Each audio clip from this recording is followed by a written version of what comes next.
Mesdames et messieurs, bonjour et bienvenue dans cette nouvelle édition de La Grande Interview sur PRC TV. Au lendemain de la première conférence semestrielle des gouverneurs de région qui s'est tenue à Yaoundé les 16 et 17 juillet dernier, j'ai le privilège de recevoir sur ce plateau le gouverneur de la région de l'Extrême Nord, M. Midi Yawa Bakari. Monsieur le gouverneur, bonjour. Bonjour, M. Fouda. Merci d'avoir accepté l'invitation de PRC TV. Merci. Alors dites-nous, cette rencontre à laquelle vous avez pris part, est-elle importante dans le contexte actuel pour l'autorité administrative que vous êtes? C'est une tradition, hein, la conférence des gouverneurs. Nous avons 2 fois par an une rencontre avec notre hiérarchie pour faire le point de situation générale, hein, socio-économique, culturelle, pour avoir le feedback des directives de notre hiérarchie pour pouvoir les implémenter sur le terrain. Donc, celle de cette année est d'autant plus importante que nous sommes en année électorale. Donc l'accent a été mis, vous comprenez donc que l'accent a été mis sur les préparatifs, la conduite des élections, bref, avant, pendant et après. Comment encadrer les électeurs, le matériel et tout ce qui entoure les élections pour que nous ayons des élections transparentes et apaisées. Effectivement, chacun de vos homologues a dressé a fait un portrait de l'état des lieux de la situation et socio-sécuritaire dans la région. Vous aussi, vous vous êtes prêté à ce jeu. Alors dites-nous, comment se porte la région de l'Extrême Nord aujourd'hui? Merci.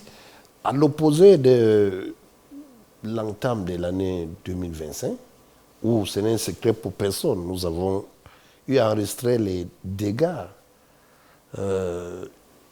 par les pachydermes. Les plantations ont été détruites. Quand vous parlez de pachyderme, vous parlez des éléphants? Entendez les éléphants. Oui. Voilà. Donc nous avons également eu à enregistrer quelques conflits intercommunautaires, mais également quelques dérives qui ont entraîné la mort de 2 chercheurs. De 2 chercheurs dans la zone de Maïchanaga, sous les deux rois. Donc, mais depuis, à l'heure où je vous parle, la situation s'est stabilisée. Il y a une embellie. Et ceci s'est matérialisé, hein, premièrement, par la descente du ministre SGPR, ministre d'État, SGPR, sur ordre instruction du chef de l'État, pour toucher du doigt certaines réalités, notamment les dégradations de la digue de Maga et du fleuve Logone, les inondations de manière générale, qui ont impacté les 2 départements, qui sont le département de Logone et Chari et celui de Mayo-Danaï. Il y a également la descente du Premier ministre chef du gouvernement qui a inauguré le pont sur le Logone. C'est un pont qui a coûté à l'État 47 milliards et qui a une longueur de presque 630 mètres. Il y a eu également l'inauguration du lycée technique des Marois. C'est le 2e sur l'ensemble du territoire et qui dispose de toutes les commodités. C'est un lycée très moderne qui a pratiquement toutes les opportunités. Donc, il y a également, sur haute institution de ce chef de l'État, des descentes de pratiquement tous les sectoriels. Le Minader, d'abord, est descendu, il a mis à la disposition des populations des semences, des tonnes, des centaines et des centaines de tonnes de semences pour du riz, du sorgho et plusieurs d'autres spéculations. Je ne parlerai pas des centaines de tonnes d'engrais. Et ceci se ressent aujourd'hui sur le marché. Parce que l'inflation est contenue. Nous avons eu une augmentation de 5% de production, de rendement. Et à la même période l'an passé, le sac du mil qui coûtait pratiquement 29-30 000 est aujourd'hui vendu à 24 000. Le riz, c'est identique. Donc tout ceci, c'est les effets, l'impact de cette implication. Le ministre de la Santé publique a organisé tout récemment une campagne de santé gratuite. Tous les professeurs agrégés du Cameroun se sont rendus à l'extrême nord avec tout l'appareillage, tous les instruments que vous pouvez imaginer. Des opérations de chirurgie ont eu lieu, des médicaments ont été mis gratuitement à la disposition de la population. Des milliers et des milliers de personnes ont pu bénéficier de cette manne. Le ministre de l'élevage, quant à lui, a mis à la disposition des populations de la volaille, du petit ruminant et le matériel idoine. Ceci a permis à cette population qui a souffert des affres de la secte Boko Haram pendant 10 ans de reprendre ses activités. Vous voyez, le MINEPAD, de son côté, à travers les filets sociaux, ont mis à disposition des populations des espèces sonnantes et trébuchantes dans le cadre des filets sociaux. Ceci également est venu embellir le décor. La voilure des Marois, si vous arrivez, elle est en pleine reconstruction. Elle n'a rien à envier à d'autres villes modernes. Le goudron a été refait dans le cadre du CD2 avec Madame le Mindu, Madame Cortès, Célestine. Elle s'y est rendue tout le temps. Et le projet des villes vertes.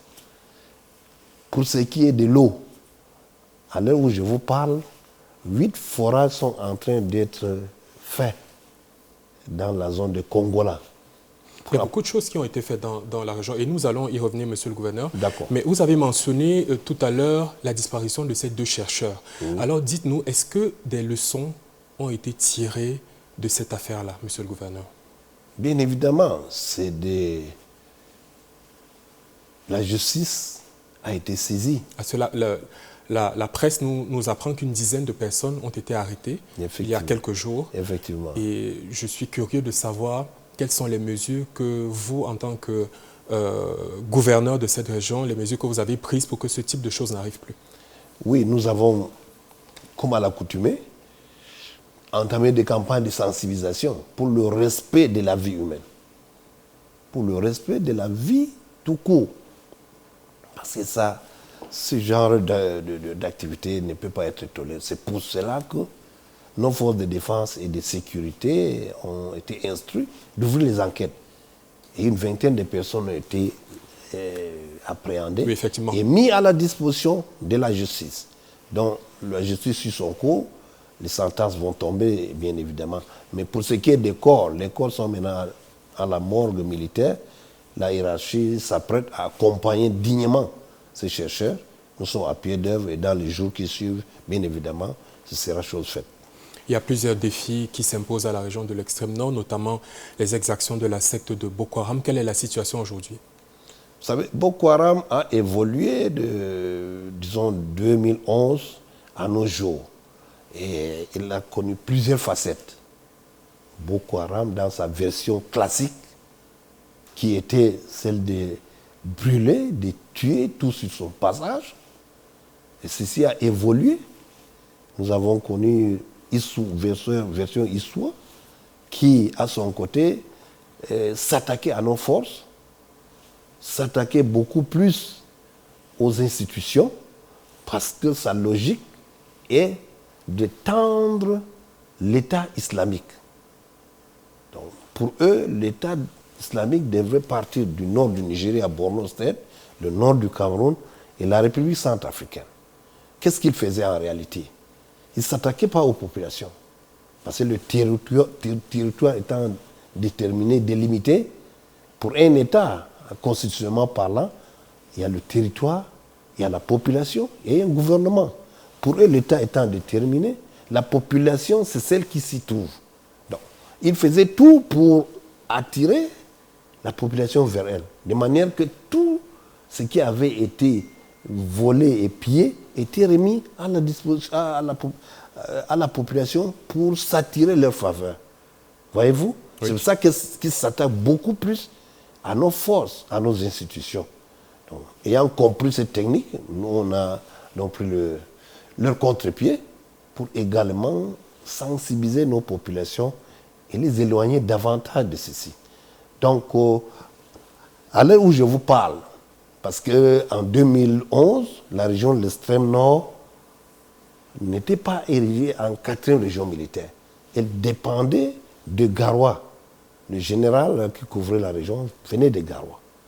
Donc le chef de l'État, après son retour de la France, aux côtés de ses pairs, le président français, tchadien et autres, a ouvertement dit qu'il déclarait la guerre à Boko Haram. Exactement. C'est une première fois que le chef de l'État dit déclarer la guerre, parce que les exactions allaient dans tout le sens. Donc, il a pris la résolution de déclarer la guerre à Boko Haram. Et il a les moyens logistiques, humains, ont accompagné. À son retour, il a créé la 4e région militaire interarmée, la région de l'extrême nord. Il y a nommé des généraux. On y a affecté le matériel idoine de haute fidélité. Et on a été instruit par ces soins de mettre sur pied des comités de vigilance qui doivent travailler aux côtés de nos forces de défense et de sécurité. Parce qu'en réalité, c'est les mêmes populations de part et d'autre.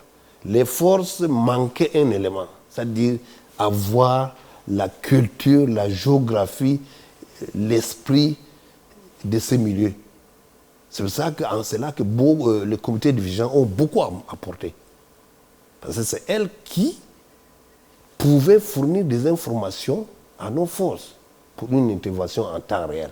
C'était pratiquement les mêmes familles de part et d'autre. Donc, ils ont beaucoup, ces comités de vigilance, aidé dans le cadre de ces luttes. Et le chef de l'État, à chaque discours de décembre, n'a pas manqué... Ne manque pas de féliciter. Féliciter. Non seulement ça, mais il a donné, débloqué des moyens consistants pour l'accompagnement de ceux-là. Les motos, les détecteurs de métaux, les espèces sonnantes et trébuchantes, les médailles à titre posthume, l'accompagnement des orphelins et les veuves. La semaine passée encore, de l'argent, des espèces sonnantes et trébuchantes ont été envoyés et nous avons remis à ces comités de vigilance, dont le chef de l'État a un regard attentif pour cela. Parce que c'est une disposition constitutionnelle pour la défense du territoire. Tout Camerounais peut apporter du sien pour l'accompagner, pour défendre le territoire. Mais revenant à Boko Haram, il y a une évolution. Actuellement, Boko Haram utilise des instruments sophistiqués. Ils font la guerre avec les drones. La dernière attaque de Wulgo, vous vous souvenez, où nous avons perdu quelques éléments. Tout à fait. C'est des drones qui sont venus bombarder les installations, tuer nos éléments et tout et tout. Donc ça veut dire que ça monte en grade. Et du côté du Cameroun également, le chef de l'État a instruit nos forces. Le ministre délégué à la présidence de s'arrimer. Et des descentes ont été faites avec le chef d'état-major de l'armée pour prendre la dimension de la chose. Et à l'heure où je vous parle, les moyens sont en train d'arriver, humains comme matériels. Et depuis lors, la peur a changé de camp, comme qui dirait. Nous avons repris la situation dans son ensemble. Les populations ont regagné leur terroir, ils l'ont repris avec leurs activités. Les écoles ont réouvert leurs portes, les examens se sont bien déroulés dans la zone rouge. L'activité économique partant du Nigeria, Cameroun vers le Tchad a repris. Donc beaucoup d'adeptes de ces Boko Haram ont répondu à la main tendue du chef de l'État pour revenir exercer des métiers. Et beaucoup sont allés dans le centre DDR pour apprendre des métiers. Il y a un centre qui a été érigé à Mémé à coût de milliards. Et ce centre a été ouvert. Il accueille des familles qui sont en pleine déradicalisation pour apporter leur pierre à l'édification de la nation. Vous parlez des drones, monsieur le gouverneur, mais il y a également les armes. Il y a des armes qui circulent souvent dans la région. La presse, cette semaine encore, nous parlait de l'interception d'une cargaison d'armes dans votre région. Quelle est la lecture que vous faites de cela? La lecture, c'est celle-là, la circulation d'armes et de drogues c'est quelque chose de très spécifique. Donc c'est une lutte d'intelligence. Nous sommes toujours à pied d'œuvre pour monter d'un cran. Vous vous souvenez, il y a 3 mois, nous avons arrêté des cargaisons de matériel militaire qui partaient du Nigeria, transitaient vers le Cameroun, peut-être pour aller dans les régions du nord-ouest et du sud-ouest. Nos forces ont toujours été instruites dans les recommandations, dans leurs feuilles de route, à l'effet de contrôler partout où la main ne passe et repasse, savoir qu'est-ce qui est. Et c'est grâce à ça que nous mettons la main sur la drogue et tout. Donc, vous voyez, nous partageons une longue frontière avec des pays qui ont connu la guerre. La Libye, le Soudan, les armées circulent. Nous avons une très longue frontière. Et tout est mis en œuvre. Et c'est en cela, je reviens sur l'apport de Boko Haram. C'est l'information. Beaucoup de saisies ont été faites sur la base des informations que nous avons reçues. Alors, nous avons monté des embuscades pour les prendre. Donc, est-ce qu'à ce jour, la situation économique s'améliore dans la région en partant du fait qu'il y a cette embellie à laquelle vous faites référence? Le volet économique. Parce que vous vous doutez bien que les exactions de Boko Haram ont créé la pagaille, si j'ose dire, dans les localités où Boko Haram a frappé. Donc maintenant que les choses s'améliorent, est-ce que vous êtes confortable avec la situation économique dans votre région aujourd'hui? Bien évidemment, nous sommes très confortables. Vous savez, nous avons le forum du gouverneur du bassin du lac Tchad, où nous échangeons avec le gouverneur voisin. La très haute hiérarchie nous a permis d'être en contact et de pouvoir régler les problèmes qui sont immédiats et discriminer certains pour la haute hiérarchie. Ceci nous a permis d'aller au Tchad, au Niger, au Nigeria. Des réunions se sont tenues avec tout notre état-major, l'armée, la justice, tous nos sectoriels. Nous avons visité tous les différents problèmes économiques, socio-culturels. Et c'est grâce à ça qu'aujourd'hui, des échanges ont cours de part et d'autre. Et beaucoup de populations ont retrouvé leurs activités à travers le transport, la restauration, l'État, les taxes et impôts se trouvent dans une situation beaucoup plus améliorée. Voyez-vous, donc la situation économique à date, surtout avec l'appui des sectoriels dont je vous ai parlé, pour appuyer nos populations résilientes, nous a permis d'être à l'avant-garde. Nous sommes le premier producteur d'arachide au Cameroun. Nous sommes le premier producteur du sorgho au Cameroun. Je dirais nous sommes même le premier producteur du mil, du riz, du l'ail, de l'oignon et même des pastèques. Tout ceci part du Grand Nord pour nourrir le Grand Sud et même au-delà, le Gabon, la Guinée équatoriale, le petit bétail, le gros bétail. Tout ceci part de chez nous. Nous avons la chance d'avoir une population très résiliente, qui ne baisse pas la main. Et l'appui des sectoriels sur autre institution du chef d'État les a permis immédiatement de rebondir. L'économie a repris. L'économie, c'est la population. Vous allez à Maroua aujourd'hui, vous n'avez pas où mettre la main. Nous avons des écoles. Nous avons une université avec 48 000 étudiants. Vous vous rendez compte? Le loyer, beaucoup ont laissé leur cuisine, laissé en location, des chambres qui étaient réservées aux étrangers. Voyez-vous? Les denrées alimentaires, tout ce que vous entreprenez à Maroua, ça passe aujourd'hui parce que c'est la population qui fait l'économie. Et nous avons suffisamment de la population, elle est là. Grâce au retrait de Boko Haram, la vie a repris dans son ensemble. Le trafic Nigeria-Cameroun, Douala, Tchad, Nigeria, ça a repris. Donc, au jour d'aujourd'hui, la région de l'extrême nord est en voie de retrouver sa place d'antan. Vous savez, au départ, Amchi de Banki, c'était le deuxième fournisseur en devise après le port de Douala. Nous sommes en voie de reprendre cette place-là. Voilà. Mesdames et messieurs, nous allons marquer une courte pause. La grande interview revient. À tout de suite.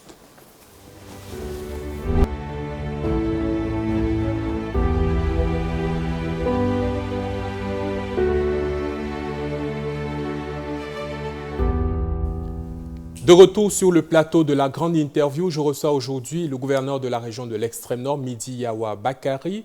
Nous allons prendre notre confrère de la rédaction, monsieur le gouverneur, Abdoul Kadi Ngoura, qui est en direct du studio 2. Abdoul Kadi Ngoura, bonjour. Merci, bonjour Alain Patrick Fouda. Merci de nous recevoir pour cet exercice on ne peut plus régulier depuis le studio 2. Midi Yawa Bakary, gouverneur de la région de l'extrême nord, recevez nos salutations. Bonjour, M. Abdoukadir Ngoura. Bonjour. Merci, Monsieur le gouverneur. Ma principale préoccupation est liée à la question des réfugiés dans votre région, plus précisément du côté du camp de Minawaou, dans le département du Mayo-Tchanagam. Qu'en est-il exactement du retour de ces réfugiés dans leur région d'origine? Et un peu plus de chiffres, avec quelques chiffres, combien en reste-t-il encore dans ce camp de Minawaou? Bien, merci pour cette occasion que vous donnez pour faire le point sur Minawaou. Minawaou, c'est un camp qui a existé sur instruction du chef de l'État quand les réfugiés nigériens sont afflués vers le pays. Donc, à l'heure où je vous parle, nous avons environ 60 000 réfugiés. Ils étaient environ 75 000, mais vous savez, il y a eu un taux de natalité donc, qui a fait que le nombre augmente sans cesse.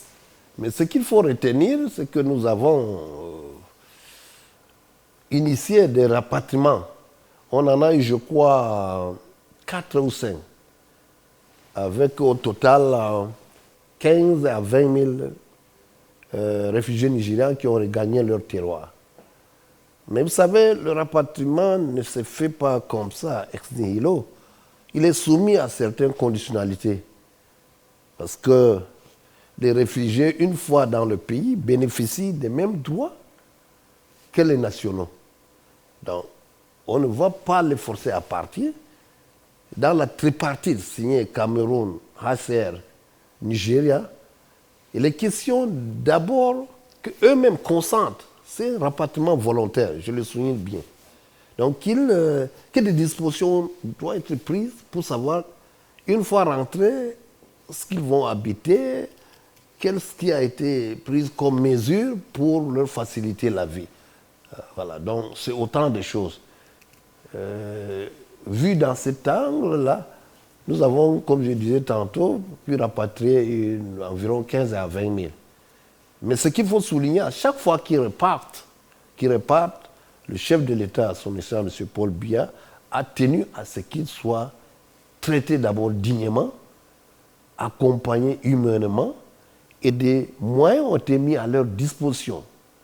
Le matériel médical, parfois même des espèces sonnantes et trébuchantes, le matériel de couchage, les aliments, pour qu'ils puissent, une fois rentrés chez eux, les couvertures hautes, une fois redémarrer leur vie. Donc nous avons, dans ces cadres-là, pu accompagner un bon nombre. Nous avons vu beaucoup de réfugiés repartir les larmes aux yeux, remercier le couple présidentiel de ce qui a été fait. Même à Genève, l'opinion internationale dit ne jamais rencontrer une situation comme celle-là, où on traite des réfugiés de manière humanitaire, de manière paternaliste. Ailleurs, leurs camps sont brûlés, ils sont chassés, mais au Cameroun, non seulement qu'ils ont bénéficié de tous les atouts, le camp de Minawaou, au passage, a une école à cycle complet. Primaire, secondaire, ceux qui finissent vont dans nos universités. Beaucoup ont pu accéder à nos universités. Certains sont allés à l'étranger. Il y a un hôpital à cycle complet. Donc, des écoles ont été construites. L'État a pu affecter les professeurs, des docteurs, qui sont auprès des réfugiés. Des terrains ont été mis à leur disposition parce que pour la plupart, ils sont des agriculteurs et des éleveurs. Alors, dernièrement, quand l'aide internationale s'est aménusée, parce que beaucoup d'autres foyers dans le monde ont vu le jour, l'Ukraine, c'est pas moi, Gaza et autres, l'aide s'est aménusée. Donc, le chef de l'État nous a instruits de leur trouver des terrains. 150 hectares a été trouvé.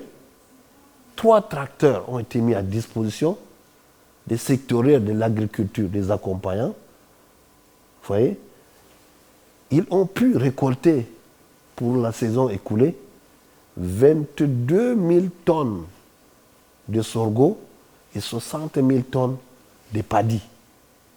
Ce qui a permis de dégager ce qu'ils ont pu manger et même écouler le reste. Et avant qu'on atteigne la récolte, le chef d'État a mis à disposition 100 millions pour l'achat des denrées alimentaires pour qu'ils puissent traverser cette période. Donc, c'est ce qui a été fait. Donc, à l'heure actuelle, nous sommes en pleine préparation des rapatriements. C'est l'état des routes, peut-être qui va un peu retarder, mais un bon nombre. Il y a 11 000 qui sont recensés pour le retour. Et bien évidemment, le chef d'État, comme à l'accoutumée, va les accompagner de manière digne. À chaque fois que les diplomates, les partenaires arrivent, c'est cette question de mémoire d'homme. On n'a jamais vu cette manière de traiter les réfugiés dans le monde. Donc ça, je crois que c'est à l'actif du Cameroun. Monsieur le gouverneur, vous avez parlé de 60 000. Les chiffres sont pour ma part assez éloquents. Que peut-on dire aujourd'hui de la gestion de ces réfugiés? Vous avez également évoqué peut-être à demi-mot la contribution du chef de l'État.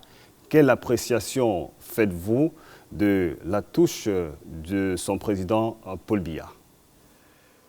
Cette manière, je l'ai dit tantôt, cette manière de traiter les étrangers, elle est unique au monde. On en a parlé à Genève, on en a parlé à Washington, dans les grands plateaux. C'est une école, c'est toute une école. Donc, voyez-vous, au lieu de chasser, les brûler leurs petits abris, le chef de l'État demande qu'on leur donne même des terrains pour qu'ils puissent exercer leurs activités. Le gouverneur de Borno, le chef d'État du Nigeria, n'a eu de cesse de dire merci par rapport à cette attitude ô combien paternaliste. Donc, c'est toute une école. Les gens viennent de partout pour nous demander comment est-ce que vous faites. Non, c'est simplement cette haute instruction du chef de l'État que nous implémentons. On nous a demandé de les traiter dignement, humainement, et de les accompagner. Nous avons vu les réfugiés repartir les larmes aux yeux en remerciant le couple présidentiel. Nous en avons même vu qui ne voulaient pas partir. Il y en a il y a eu des mariages entre Camerounais et Nigérians, hommes ou femmes. Nous-mêmes, il fallait retenir ses émotions face à une situation comme ça. Bref, ils sont venus, beaucoup sont nés ici, et ils chantent l'hymne national camerounais. Ils parlent français et anglais. Ils ont jusqu'à notre fighting spirit. C'est nos ambassadeurs de l'autre côté. Donc, nous sommes fiers qu'ils repartent avec nos acquis. Voyez-vous, voilà. Permettez-moi de sortir par là, monsieur le gouverneur, dans un contexte où le HCR, le Haut Commissariat des réfugiés, semble se désengager et parallèlement la communauté internationale. Comment le gouvernement camerounais continue à supporter justement cette charge? Bien, l'amorce a été déjà faite en demandant de mettre des terres à leur disposition et les encadrer, mais parallèlement également d'organiser les retours. Nous avons été à Maïdougouri, nous avons vu les camps qui ont été construits, qui vont les héberger, mais le gouverneur de Borno m'a fait comprendre que désormais, une fois rentrés, on va leur donner des espèces sonnantes et trébuchantes pour qu'eux-mêmes construisent leur abri. Et ils sont prêts pour ça. Beaucoup se sont enregistrés, je vous ai dit pour le retour, il y a jusqu'à 11 000. Bien évidemment, s'ils ont de l'argent pour construire leur habitat, beaucoup vont repartir. Donc voilà. Mediawa Bakary, gouverneur de la région de l'Extrême Nord, c'était un plaisir. Alain Patrick Fouda, bonne suite de programme. Merci beaucoup, M. Abdoul Ngoura. Merci. Merci également Abdoul Kadir Ngoura pour vos questions fort pertinentes. Monsieur le gouverneur, parlons de la question des inondations dans votre région, une question qui touche spécialement le chef de l'État. Alors dites-nous à ce jour, quelles sont les mesures qui ont été prises pour régler de manière substantielle cette équation compliquée? Les inondations qui affectent la région de l'Extrême Nord, les eaux nous viennent beaucoup plus de l'Adamawa, appelé Château d'eau, mais également de la République centrafricaine. Donc, nous sommes un bassin du Logone, qui est une sorte de réceptacle. Donc, nous avons la digue du Maga et du Logone. Vous vous souvenez, le chef d'État avait effectué un déplacement lors des inondations de 2012. Il avait instruit qu'on érige la digue qui pourrait aller jusqu'au Tchad. C'est de 330 km. Bon, une partie a été érigée, mais pour des raisons de problèmes d'entretien, il y a eu des dégradations. Il y a eu des dégradations qui, si rien n'est fait, risquent de causer des dégâts. Donc, le chef de l'État a demandé au ministre d'État, le ministre SGPR, d'aller sur le terrain avec tous les ingénieurs, parce que c'est dans 2 départements, le Logone Ishari et le Mayu-Tchanaga. Le ministre d'État SGPR s'y est rendu, il a touché du doigt ces réalités. Des réunions se sont tenues, des résolutions et des recommandations ont été faites. À l'heure où je vous parle, la société Sokolko, pour ne pas la nommer, est sur le terrain pour ce qui est de la réhabilitation, de dégradation des digues. Je crois que 5 milliards a été mis à sa disposition pour un démarrage. Nous pensons que s'ils accélèrent, nous serons à l'abri. Parce que la météo annonce pour cette année également une pluviométrie abondante. Mais je puis vous assurer qu'ils sont sur le terrain avec des équipes qui se relaient, travaillant de jour comme de nuit. Il y a de fortes chances que nous puissions limiter ces dégâts. Parce que le lac Maga donne sur la ville de Maga, Yagua, Waza, Koussiri, pourquoi pas N'Djamena. Donc c'est une sorte d'épée de Damoclès. Le chef de l'État a pris conscience. Il a demandé que les moyens soient dégagés pour parer au plus pressé. C'est certainement pour ça que le chef de l'État a lancé un plan de reconstruction et de développement qui touche 3 régions, parmi lesquelles la région de l'extrême nord. Quel est l'impact que ce plan-là du chef de l'État pourra avoir sur le développement, le rayonnement de la région de l'extrême nord? Oui, le chef d'État, justement, a décidé d'un plan. C'est un plan de construction et de reconstruction. Parce que pendant ces 10 ans, on a pris du retard, pour tout dire.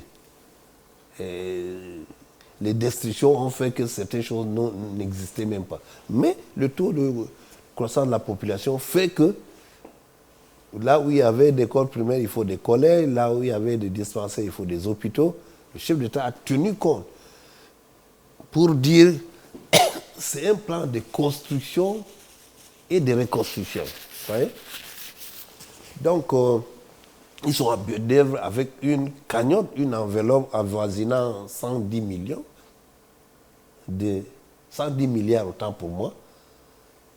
Des dessins sont faits, des études également. Les ingénieurs sont sur le terrain pour voir qu'est-ce qui peut être reconstruit, qu'est-ce qui peut être construit.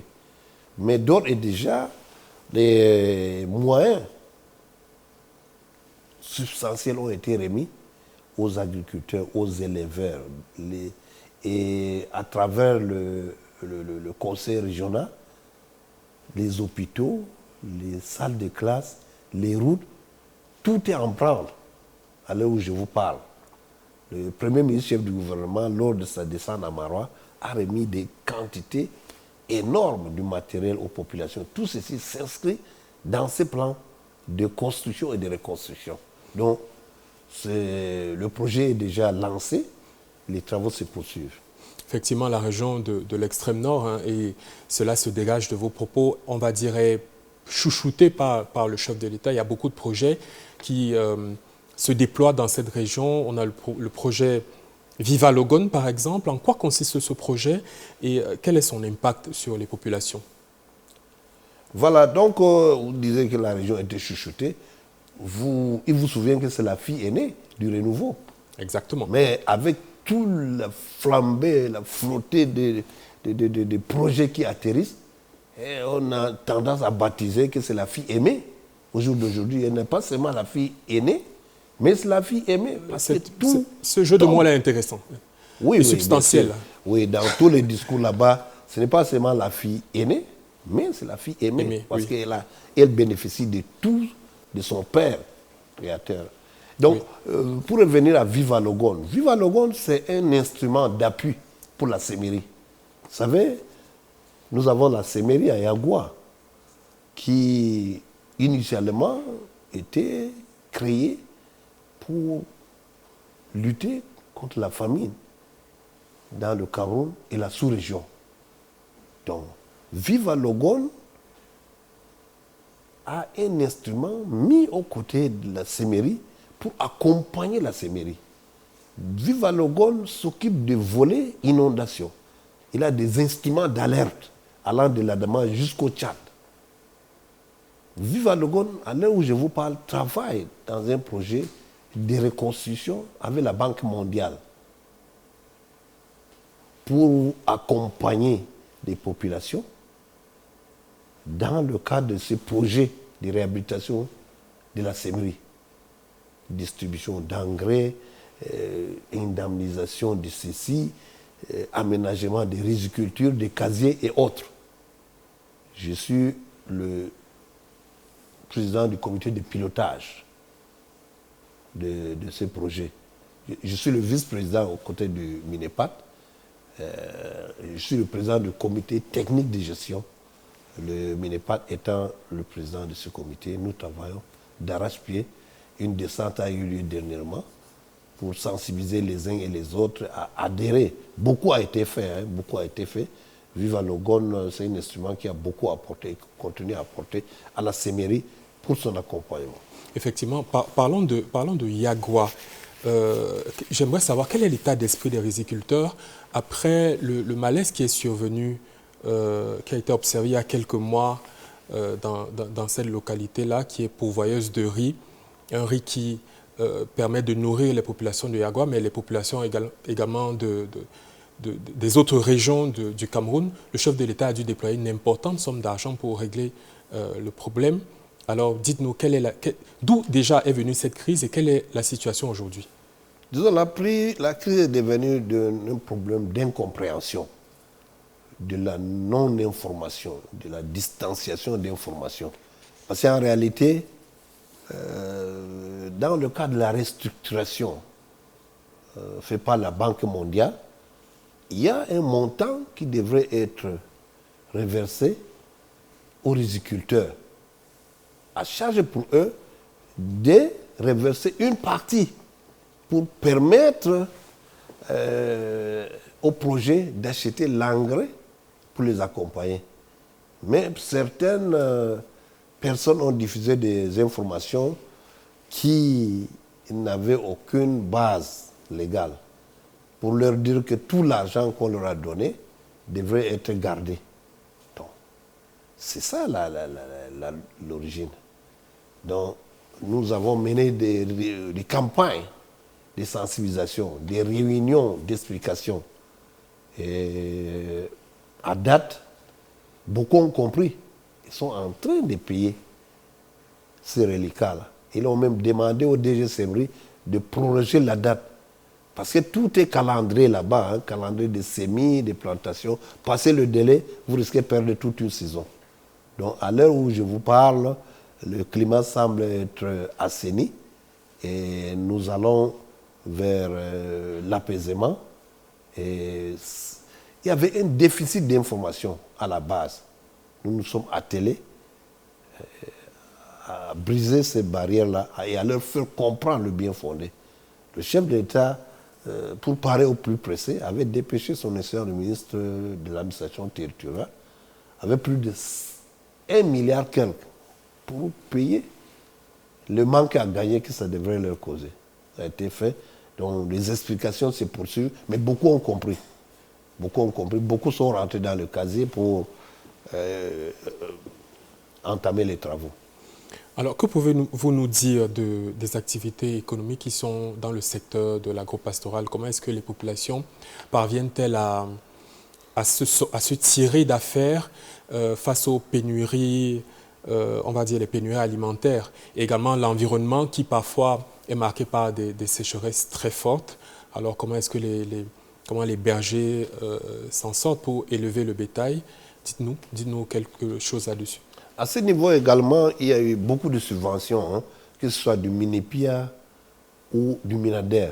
Le tourteau qui sont fabriqués au niveau de la Sodécoton ont acheté à des coûts de centaines de millions par l'État et mis à leur disposition. C'est ce qui a permis de tenir le coup. La Sodécoton, c'est toute une chaîne. Hein. Après la récolte de l'arachide, le tourteau était ainsi de suite. Voilà ce qui a permis de tenir le coup. L'État a subventionné fortement ce secteur pour leur permettre de tenir le coup en termes de tourteaux et autres proventes. Mesdames et messieurs, nous marquons une autre transition et la grande interview revient. À tout de suite.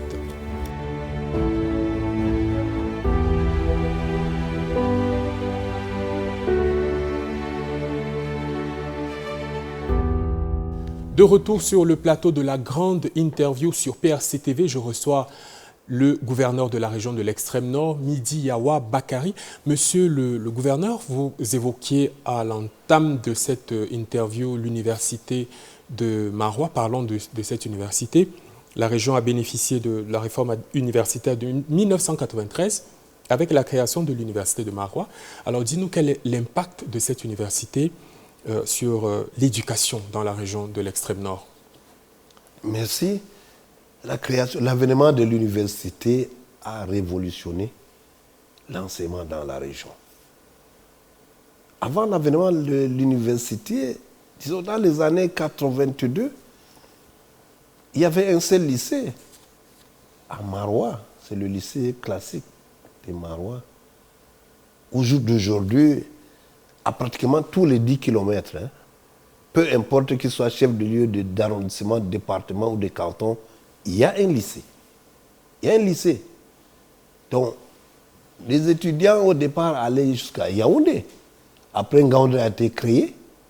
Mais aujourd'hui, comme je l'ai souligné, nous avons 48 000 étudiants dans la région de l'Extrême Nord, dont 8 000 venant de la sous-région.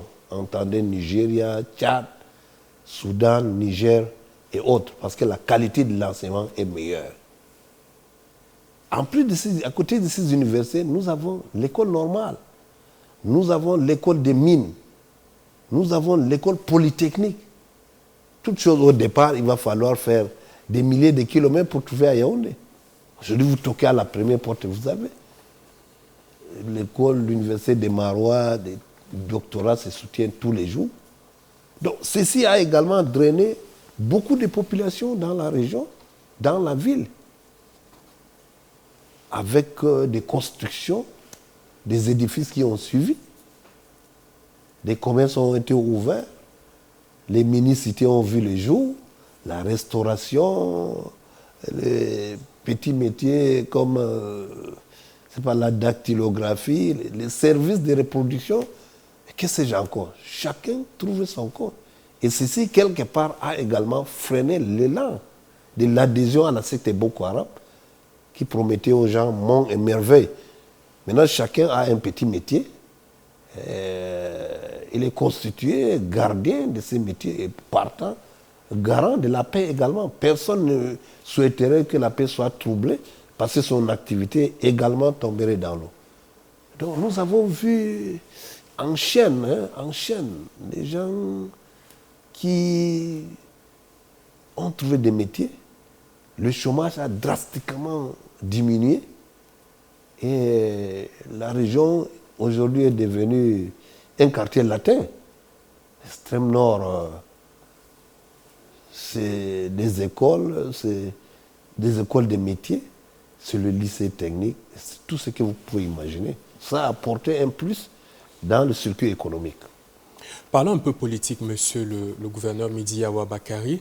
La région le Grand Nord en général et votre région en particulier, vous faites partie des régions les plus peuplées du Cameroun et la région de l'extrême nord fait l'objet de nombreuses convoitises d'hommes politiques. Alors dites-nous, nous sommes à la veille de l'élection présidentielle.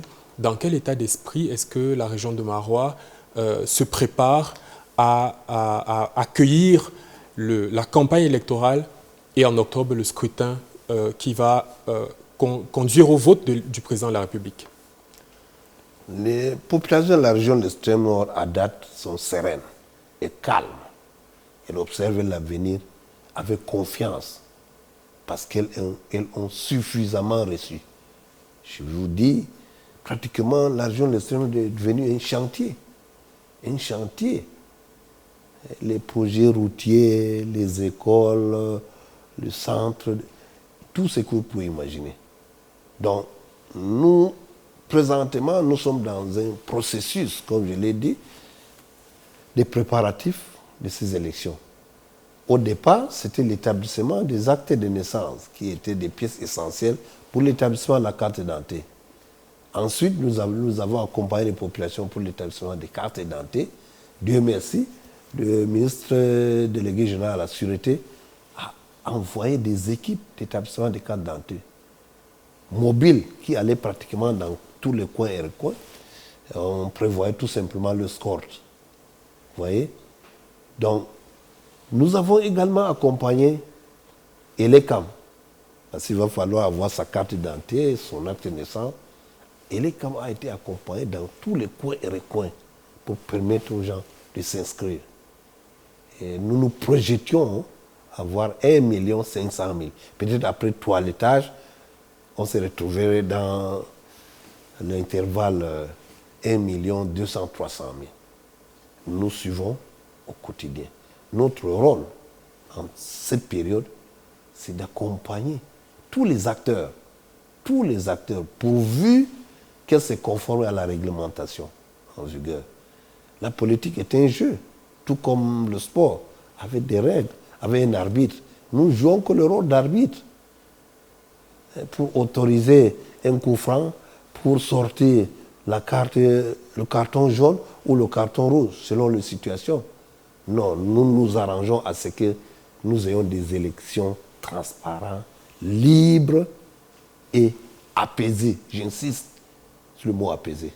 Aucun désordre ne lira domicile dans la région de l'extrême nord. D'où qu'il vienne. Tout sera mis en œuvre pour stopper net toute velléité de désordre. Donc vous nous assurez que tous les acteurs engagés dans cette course-là pourront battre campagne et se déployer sans problème? À condition, pourvu qu'on se conforme aux règles des jeux votés par l'Assemblée, promulgués par le chef de l'État. C'est ça notre code de conduite. Tous ceux qui se démarquent de là, nous trouverons sur son chemin. Qui s'y faute, s'y pique. Oui, concrètement, quelles sont les mesures que vous comptez prendre? Parce que votre tutelle, le ministre de l'administration territoriale, lors de cette première conférence semestrielle, vous a demandé de prendre toutes les mesures pour que ce processus-là se déroule dans de bonnes conditions. Présentement, c'est des mesures de sensibilisation pour amener tout le monde au même degré d'information et de compréhension. Voilà comment ça va se passer. Nous sensibilisons. Ça, c'est une œuvre de longue haleine de tout le moment. Après, s'il y a des difficultés, nous allons également essayer de persuader. La persuasion, comprenez que c'est comme ça, voilà. Mais si vous avez un document qui peut battre en brèche le nôtre, apportez. On peut discuter intellectuellement aussi en gentleman. Mais au-delà, la force va rester à la loi pour que la paix règne pour que nous ayons des élections apaisées. Nous ne lésinerons pas sur ça. Nous amènerons tout le monde, tous les acteurs qui se conforment à la réglementation, de bénéficier des mêmes droits et des mêmes devoirs. C'est le rôle d'arbitre que nous jouons. Okay.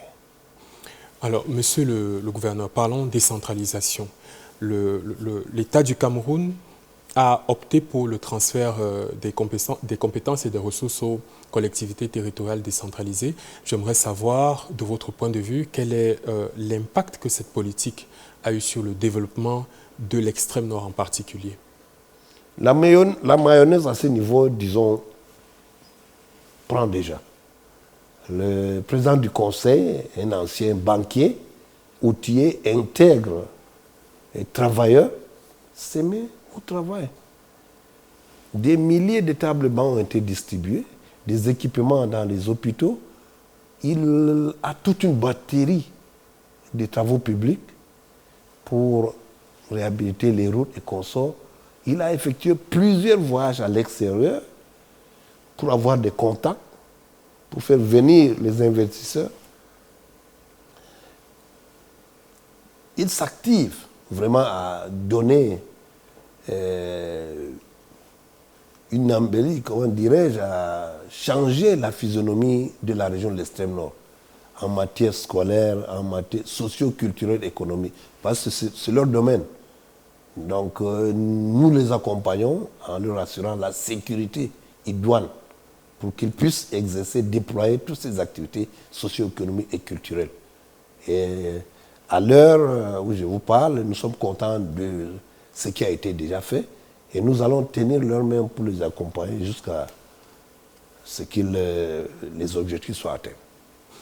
Monsieur le gouverneur de la région de l'extrême nord, nous sortons de cette interview avec une question. On va aller sur une note plutôt un peu différente.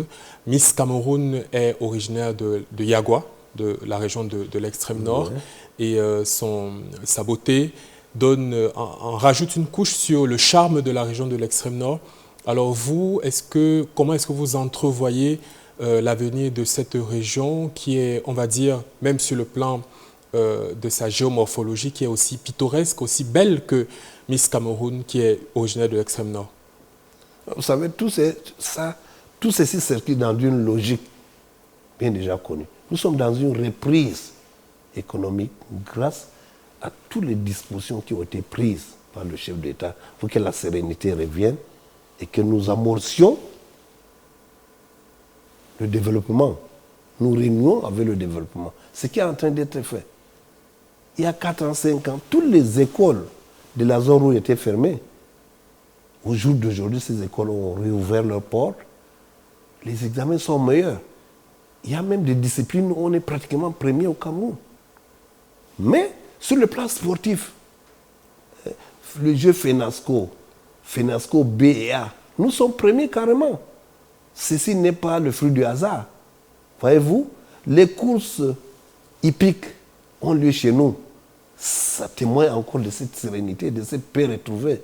Les courses cyclistes ont toujours démarré dans la région de l'extrême nord. Vous voyez, ce n'est pas encore le fruit du hasard. Tout dernièrement, le ministre de la Culture était en France. Le pic il y a un site qui est en voie d'être inscrit au patrimoine de l'humanité dans le Marais Tchanaga. Et pour tout clôturer, nous avons jusqu'à la plus belle fille du Cameroun. Ce n'est pas le fruit du hasard. Quand on est belle, c'est-à-dire il y a le corps, il y a l'esprit. Il faut un corps sain dans un esprit, et ça se voit. Donc, notre représentant canonique est là pour dire que le travail que le chef de l'État a battu, voilà le fruit, voilà le trophée. La région de l'extrême nord a retrouvé ses lettres de noblesse. Aujourd'hui, on est en voie d'être, si ce n'est pas premier et deuxième en toute matière. La région de l'extrême nord, c'est la fille aînée, c'est également la fille aimée de la République. Mesdames et messieurs, merci d'avoir regardé cette édition de la grande interview. Merci au gouverneur de la région de l'extrême nord, M. Midi Awa Bakari, d'avoir été l'invité de la grande interview sur PRC TV. Nos programmes se poursuivent. Merci d'avoir regardé cette édition et à bientôt pour une prochaine édition sur vos antennes. À bientôt.